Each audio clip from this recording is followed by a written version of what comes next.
स्वागत है। आप जैसे स्टार के लिए इस बंदे का प्रणाम। उम्मीद करता हूँ कि आप सब मस्त हैं। दिल से दुआ करता हूँ कि आप हमेशा स्टॉक मार्केट से पैसे कमाते रहो, अमीर बनते रहो एंड खुश रहो। ठीक है, तो चलिए दोस्तों, आज स्टार्ट करते हैं आज की वीडियो। जैसे आपने टाइटल में देखा, आज हम लोग बात करने जाने वाले हैं फेडरल बैंक के बारे में, जो कि आज ही जस्ट कुछ दिनों पहले इसका रिजल्ट आया, जो कि काफी इंप्रेसिंग था। एंड अगर आप देख रहे हैं तो उसका भाव अभी 50 रुपए के आसपास है। हम लोग पहले स्टॉक के पीछे भागते हैं जिसका कुछ फंडामेंटल ठीक नहीं रहते हैं, अपर सर्किट लो सर्किट लगा रहता है, लेकिन ये बैंक देखिए, इसका रिजल्ट देखिए, परफॉर्मेंस देखिए, आप चौंक जाओगे देख के। और इसका टारगेट्स भी सबसे मस्त है। आपको दिखाऊंगा टारगेट्स एंड में। इस वीडियो में हम देखेंगे थोड़ा इसका रिजल्ट, कैसे इसका परफॉर्मेंस रहा है, आगे क्या फ्यूचर है इसका, एक इसका हिस्ट्री क्या है और कैसे परफॉर्म करेगा, ये सब हम देखेंगे। सो इंटरेस्टिंग वीडियो है, इंटरेस्टिंग चीजें इसमें बैंक में। अंत तक बने रहिए, कुछ मिस कीजिए, क्योंकि कुछ लोग बीच में मिस हो जाते हैं, ताकि उनको बाद में पूरा इन्फॉर्मेशन नहीं मिलता है और बाद में वो मिस्टेक्स करते हैं, फंस जाते हैं। तो इसलिए मैं आपको बोलता हूँ, जब भी वीडियो देखते हो तो पूरा अंत तक देखो, ताकि आपको पूरा इन्फॉर्मेशन मिले। ठीक है, तो चलिए स्टार्ट करते हैं आज का वीडियो। जो जैसे मैं बताया, फेडरल बैंक जो है स्टार्ट हुआ था 1931 में। इंडिपेंडेंस के भी पहले ही बैंक स्टार्ट हुआ था, इतना बड़ा हिस्ट्री है इसका। 1931 में स्टार्ट हुआ था, इसको स्टार्ट किया था केपी हॉर्मिस जी ने। ठीक है, जो कि 34 ईयर्स इस बैंक में काम किए। उसने छोटे बैंक को इतना बड़ा कर दिया, थोड़े मर्जर भी हुए थे, छोटे छोटे बैंक को एक्विजिशन भी किया लोग ने बाद में। अभी आजकल ये बैंक मस्त चल रहा है। अभी इसका जो 90 स्टार्टिंग में, जब 1931 में स्टार्ट हुआ था, इसका नाम जो था ट्रावनकोर फेडरल बैंक बोल के था। ठीक है, उसके बाद 1949 में उसका एक्चुअल नाम चेंज होके अभी आप देख रहे हो फेडरल बैंक बना है। ठीक है, ये जो लिस्ट हुआ बीएसए में है, एनएसए में और लंदन स्टॉक एक्सचेंज में भी इसका ये लिस्टिंग हुआ है। ठीक है, लेकिन अभी इसका एमडी जो है, एमडी सीईओ जो है, श्याम श्रीनिवासन जी है। ठीक है, जो कि अच्छे से इस बैंक को चला रहे हैं। इसका 10 साल 2010 को ये नॉमिनेट हुए थे, अब 10 साल से यही चला रहे हैं। और इनका आगे भी जस्ट कल न्यूज़ आया आरबीआई से कि इनका एक्सटेंशन फिर से दिया कि ताकि वो फिर से कंट्रीब्यूट करें, क्योंकि अच्छे बैंक रहे, अच्छे अच्छे से इस बैंक को चला रहे हैं। जो आगे अगर आप इसका नंबर्स प्रॉफिट देखोगे, इसका मेन जो कारण है यही है कि इनका मैनेजमेंट अच्छा है, तो इसलिए इस बैंक आजकल इतना प्रॉफिट में अच्छा नाम कमा रहा है। ठीक है, लेकिन आपने पता नहीं आपको सुना है कि नहीं, लेकिन इनका मेन ब्रांच, मेन जो जगह इनका ऑपरेट होता है वो केरला में होता है, साउथ में। ठीक है, क्योंकि साउथ में ये स्टार्ट हुआ था बैंक, स्टार्ट ही यहाँ से हेडक्वार्टर्स में केरला में है, वहीं से स्टार्ट हुआ था। अगर आप उसका नक्शा भी देखोगे भारत का, सबसे ज़्यादा आपको देखने को मिलेगा केरला में। ठीक है, एंड जो कि साउथ में, और केरला में भी है, साउथ में भी, कर्नाटका में हो या तमिलनाडु में, आसपास के रीजन में ज़्यादा है इनका कवरेज, और बाकी नॉर्थ में थोड़ा कम है। लेकिन हर जगह पूरे देश में ये फैला हुआ है। ठीक है, अगर आप यहाँ पे देखोगे, इनके ब्रांचेस अभी तक 1263 ब्रांचेस है इनके 21 में, अपने अभी फाइनेंशियल, अब जस्ट जून में रिसेंट डेटा ये, Q1 फाइनेंशियल ईयर 2021 में। ठीक है, तो इतने अच्छे से ग्रोथ हुआ है। यहाँ से अगर देखो, एटीएम भी इनका 1936 एटीएम है इनके। ठीक है, बाकी ऑनलाइन ब्रांच है इनका, डिजिटल प्लेटफॉर्म है, मोबाइल ऐप है, वो सब सब कुछ है जो एक बैंक के साथ होना चाहिए, वो भी इस बैंक के पास सब कुछ है। ठीक है, ये उनका जैसे डिस्ट्रीब्यूशन हुआ है वो हम लोग देखेंगे। ठीक है, तो इसके बाद मेन अगर देखोगे, इनका जो केरला में स्टार्ट हुआ था, क्योंकि वहाँ पे ये ज़्यादा काम करता था, उनका स्टार्ट यहाँ पे हुआ था। वहाँ पे एग्रीकल्चर के लिए ये बैंक स्टार्ट हुआ था पहले, क्योंकि अगर आप केरला से देखोगे, वहाँ पे कोकोनट ट्रीज या रबर की ट्री, टी, मुन्नार जब गए होगे या लिपि यहाँ पे जाते हो, ये टूरिस्ट प्लेस है। वहाँ पे काफ़ी आप tea gardens, coffee estates, paper का, कार्डमम का काफ़ी प्लांटेशन आप देखोगे, क्योंकि वहाँ पे एग्रीकल्चर और फार्मिंग ज़्यादा इंप्रूव हुआ है। ओके, तो उसके लिए वहाँ पे लोन की ज़रूरत थी, उसकी उसके लिए बैंक खुला था उस टाइम पे, कि जो केपी हॉर्मिस जी है, उन्होंने उस कारण के लिए बैंक खोला था, ताकि वो इस लोगों को जो फार्मर्स है उनको थोड़ा हेल्प हो।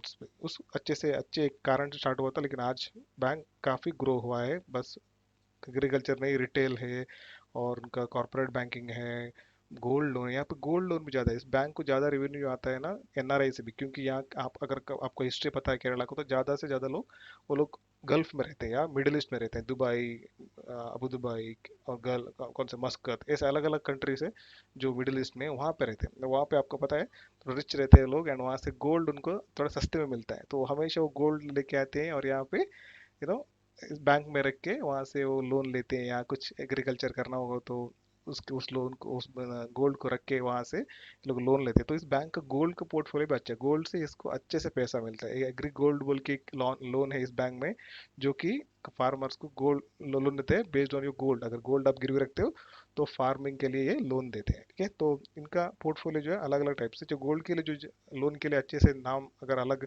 छोटे छोटे छोटे मुथूट हो या मनप्पुरम हो, वो सब छोड़ के अगर आप बैंक के हिसाब से जानने जाते हो तो federal bank is the leading bank for gold loan के लिए, ठीक है। तो उसके बाद अगर देखते हैं हम लोग रिसेंट जब इनका लोन बुक क्या है, अगर बैंक को कुछ प्रॉफिट चाहिए तो कहाँ से आता है, जितने लोग बैंक से लोग लोन लेते हैं उससे आता है ना। तो अगर इनका पोर्टफोलियो देखते हैं हम लोग तो 50% रिटेल में है, 50% जो है होलसेल में, ठीक है। तो अगर रिटेल देखेंगे, होलसेल तो आपको पता है कॉर्पोरेट को दिया दिया रहता है, तो हम लोग रिटेल में तो देखेंगे, रिटेल ज़्यादा इंटरेस्टिंग है।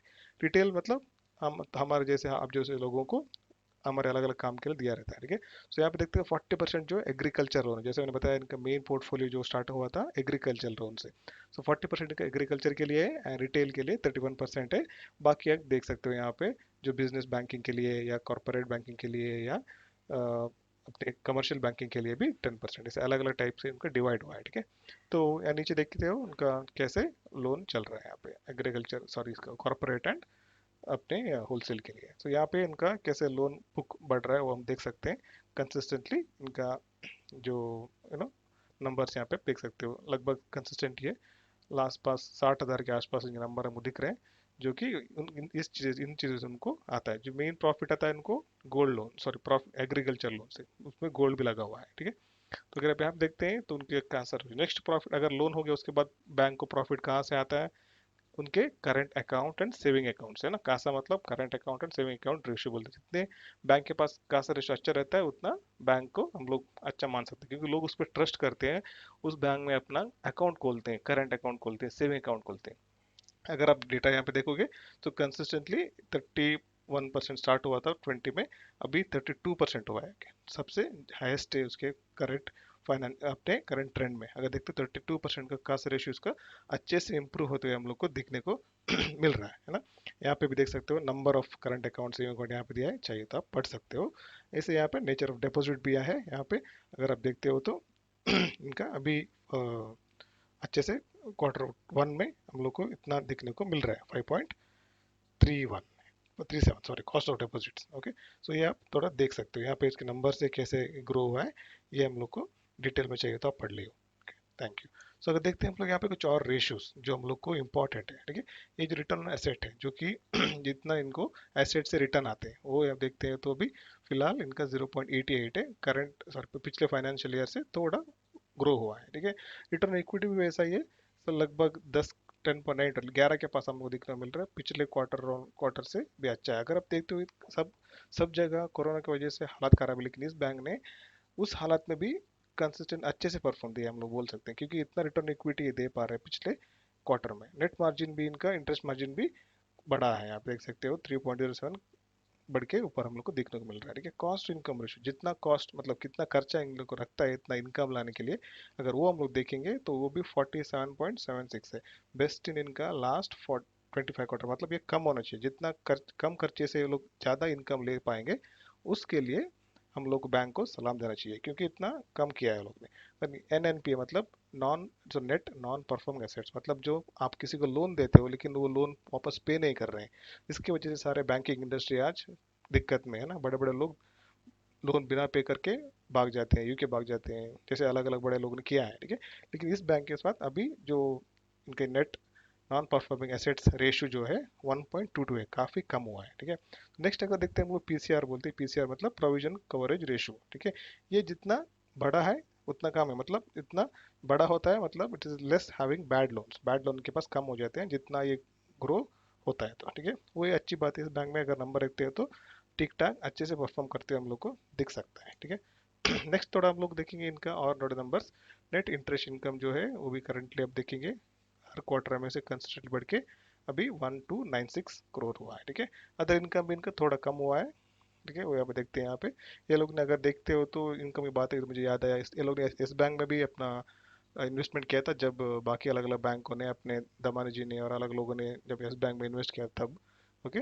तो उसके बाद अगर आप यहाँ पे देख रहे हो तो ये लोग ने बाद में अभी बीच में कुछ जब यस बैंक ऊपर गया तो उसको आपने स्टेक जो भी फ्री शेयर थे उसको सेल भी किया था, उसकी वजह से भी इनको अच्छे से प्रॉफिट मिला है, ठीक है। एंड अगर देखते हो फी इनकम जो है थोड़ा कम हुआ है, नेट प्रॉफिट जो हम लोग को मेन देखना चाहिए वो इस क्वार्टर में 4 401 करोड़ से बढ़ा है। मतलब ये अच्छी बात है कि इस बुरे हाल में भी ये लोग ने 401 करोड़ का प्रॉफिट कमाया है, उसकी वजह से इस बैंक को सब लोग सलाम कर रहे हैं, ठीक है। सो ये आप थोड़ा ध्यान में रखिए, ठीक है। उसके बाद हम लोग देखते हैं जो थोड़े और नंबर्स, ताकि हम लोग को देख सकते हैं इस शीट में, ठीक है। सो इंटरेस्ट इनकम जो है कंसिस्टेंटली, इफ साल में साल देखेंगे, अभी अभी क्वार्टर देखा, will just check now year to year कैसे इनका ग्रोथ हुआ है। अगर आप देखते हो पिछले ईयर्स टू 2020 क्वार्टर 1 2020 में उनका 3229 था, अभी 3444 हुआ है, ठीक है। इंटरेस्ट एक्सपेंसेस जो है थोड़े कम बढ़े हैं, थोड़े बढ़े हैं। यहाँ पे अगर देखते हो 2075 से यहाँ बढ़े, लेकिन अपने पिछले क्वार्टर से ये भी थोड़ा कम हुआ है, ठीक है। नेक्स्ट इंटरेस्ट इनकम भी अच्छे से हम लोग देखने को मिल रहा है, जो कि 1154 था, अभी 1296 हुआ है। अदर इनकम जो हम लोग देखा पिछले क्वार्टर से, पिछले साल से भी बड़ा है। अदर अदर ऑपरेटिंग एक्सपेंस जो है पिछले साल से भी थोड़ा बड़ा हुआ है। टोटल इनकम जो है पिछले साल से भी 9% हम लोग को ग्रोथ दिखने को मिल रहा है यहाँ पे, ठीक है। टोटल एक्सपेंस देखते हैं तो 6% का ग्रोथ यहाँ पे है, ठीक है। ऑपरेटिंग प्रॉफिट भी ग्रोथ हुआ है, 19% का ऑपरेटिव प्रॉफिट हम लोग को चेंज होते हुए दिखने को मिल रहा है।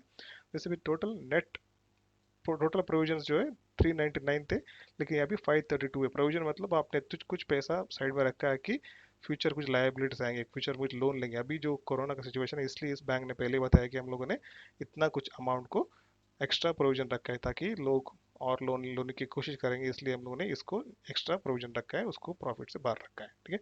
नेट प्रॉफिट हम लोग देखते हैं यहाँ पे तो 401 करोड़ का नेट प्रॉफिट हम लोग को इस बैंक में देखने को मिल रहा है। ओके, अच्छी बात है, काबिल तारीफ है, ठीक है। एंड नेट इंटरेस्ट मार्जिन अब देख सकते हो 315 था, अभी 30 पॉइंट से हुआ है। कॉस्ट टू इनकम रेशियो 49 से 47 हुआ है, कम हुआ है। ओके, अच्छी बात है, ठीक है। ये जो इसके नंबर थे, क्वार्टरली रिजल्ट थे, जो हम लोग को इंटरेस्टिंग लगते हैं इसमें, ताकि ये बैंक आगे भी अच्छे से परफॉर्म करने को हम लोग देखने को मिलता है नेक्स्ट क्वार्टर में, अगर हम लोग रिजल्ट देखेंगे तो, ठीक है। तो इसके बाद हम लोग देखेंगे इसके अलग अलग वेबसाइट में क्या नंबर्स आते हैं, क्या क्या लोग बोलते हैं इसके बारे में, ठीक है। तो चलिए मैं दिखाता हूँ आपको एक वेबसाइट में जो प्राइस चार्ट का भी देखते हैं एक महीने का। तो ये ऑलरेडी 11.5% दिखा रहा है। इसका करंट प्राइस है 52 रुपीज़, ठीक है। इंट्रेंसिक वैल्यू से काफ़ी सस्ता आपको मिल रहा है, क्योंकि अगर आप देखते हो यहाँ पे जो सेक्टर का पी है 20 रुपये और इसका पी है 6.55 रुपीज़, ठीक है। अच्छा बैंक आपको इतने कम सस्ते में मिल रहा होगा। इसका 52 हाई भी देखोगे तो लगभग इसका 100 के आसपास था, ठीक है। तो अभी 50% डिस्काउंट में आपको मिल रहा है, ठीक है। अगर रिटर्न एफडी से बेचा रहता है, ये entry point right time, because ये नॉट इन ओवरबॉट जोन, कोई रेड फ्लैग नहीं है इसमें, ना कोई एएसएम जीएसएम लिस्ट में भी नहीं है, और इसमें कोई प्लेजिंग का टेंशन भी आपको नहीं है, ठीक है। सो ये इसका है। अगर आप इसका फोरकास्ट देखोगे तो नेक्स्ट ईयर जुलाई तक एक अपने को वेबसाइट में देखने को मिल रहा है, ये जा पाएगा 120 रुपीज़ तक जा पाएगा बोल के ये लोग फोकस कर रहे हैं, ठीक है। और लो जा सकता है 37 रुपीज़ तक। मीडियम लगभग परफॉर्म करेगा, अगर मार्केट में कुछ गड़बड़ नहीं होगा तो 62 तक जाने का चांसेस इस स्टॉक में है बोल के इस वेबसाइट से हम लोग को देखने को मिलता है, ठीक है। बैंक अच्छे से परफॉर्म कर रही है, and expected return of 19% from the current price more than the last 3 years of CAGR, ठीक है। तो ये एक अच्छी बात है कि हाई रिटर्न हम लोग इस पे एक्सपेक्ट कर सकते हैं इस बैंक से, क्योंकि अभी देखो नंबर कैसा कर रहा है इसका, ठीक है। फाइनेंशियल अगर देखते हैं हम लोग, तो करंट फाइनेंशियल इस बैंक का अगर कंसिस्टेंटली इंप्रूव होते हम लोग को देखने को मिल रहा है। रेवेन्यू देखा हम लोगों ने, EBITDA जो इसका प्रॉफिट है this year it is very good, 2185 crore मिल रहा है, ठीक है। बाकी अलग देखते हैं, नेट इनकम भी कंसिस्टेंटली ग्रो होते हम लोग को दिख रहा है। बैलेंस शीट में जाएंगे हम लोग, थोड़ा देखेंगे तो बैलेंस शीट में भी करंट एसेट्स जो है उनके कंसिस्टेंटली ग्रो होते हुए हम लोग को दिखने को मिल रहा है। इस साल उनकी ज़्यादा ही है, ठीक है। एंड नेट करंट एसेट्स भी ज़्यादा ही बढ़ रहे हैं। अगर लाइबिलिटी देखेंगे तो लाइबिलिटी रह गई, बैंक है तो लोन तो रह गई, तो लाइबिलिटी भी इनका कंसिस्टेंटली थोड़ा बढ़ रहा है, ठीक है। वो बैंक को भी मैनेज करना पड़ेगा, ठीक है। बाकी अलग अलग कैश फ्लो देखते हैं, तो कैश फ्लो भी इस बैंक का मस्त है। अगर देखते हो यहाँ पे over last 5 years free cash flow of the growth has been 48%, industry का -21%। देख रहे हो इतना अच्छे से कैश फ्लो इस बैंक में है। जितना अच्छा है बैंक में कैश फ्लो, उतना अच्छा है बैंक के लिए। ये एक इंपॉर्टेंट पैरामीटर है बैंक में, ठीक है। और इसका होल्डिंग देखेंगे तो हम लोग, तो यहाँ पे देखने को मिल रहा है हम लोग को म्यूचुअल फंड में 25% है, डोमेस्टिक DI से हमारे 37% है, फॉरेन इंस्टीट्यूशंस का भी तगड़ा है इसमें शेयर है, 33% का शेयर इसमें है। एंड अदर पार्टीज का भी जो हम लोग है, और बाकी अदर जो रिटेल इन्वेस्टर है उनका भी 30% तक का स्टेक इस बैंक में है, ठीक है। तो ये इस बैंक का ये है। अगर हम लोग इस बैंक का न्यूज़ देखना चाहते हैं, ठीक है, जो आपको लेटेस्ट न्यूज़ में बताना चाहता हूँ, ये कि जैसे मैंने बताया अभी, जो श्याम श्रीनिवासन जो एक तगड़े मस्त इस बैंक के सीईओ है, एमडी है, जो उनको अभी फिर से सेकंड टर्म एमडी सीईओ बनने के लिए आरबीआई ने परमिशन दिया है, क्योंकि अभी तक ये लोग अच्छे से काम किए और उनको और आगे जा सकते हैं। सो 2025 तक भी अगर चाहिए तो ये कंटिन्यू कर सकते हैं, ठीक है। इनको अभी फिर से आरबीआई ने ये सीईओ बन के इसकी कंटिन्यू करने के लिए परमिशन दिया है, वो क्या अच्छी बात है, कंपनी को और अच्छे से ये ग्रो कर पाएंगे, ठीक है। और एक बाकी वो वही न्यूज़ इस बैंक कंपनी में है, बैंक में है। और एक चीज़ आपको बताया था, बस कल एक न्यूज़ आया था, अगर आप यहाँ पे देखते हो, ठीक है। Federal Bank will be doubling by next Diwali, यही मैं आपको टाइटल में बोल रहा था, दिवाली बोनस आपको मिलने वाला है अगर आप इसमें बने रहोगे तो। इनके एनालिसिस के हिसाब से आईआईएफएल, जो एक one of the stock broking company है, उनके हिसाब से अगर आप यहाँ पे न्यूज़ देखते हो वही तो वही है जो मैं अभी खोल के आपको दिखा रहा हूँ। So Federal Bank will be doubling by next Diwali बोल के इनका जो एस्टिमेशन है, ठीक है। अगर आपको मैं इसको पढ़ के दिखाऊं तो क्या एग्जैक्टली ये लोग ने लिखा है, तो आपको जान के खुशी होगी, ठीक है। तो चलिए नीचे पढ़ते हैं यहाँ पे क्या लिखा है, ठीक है।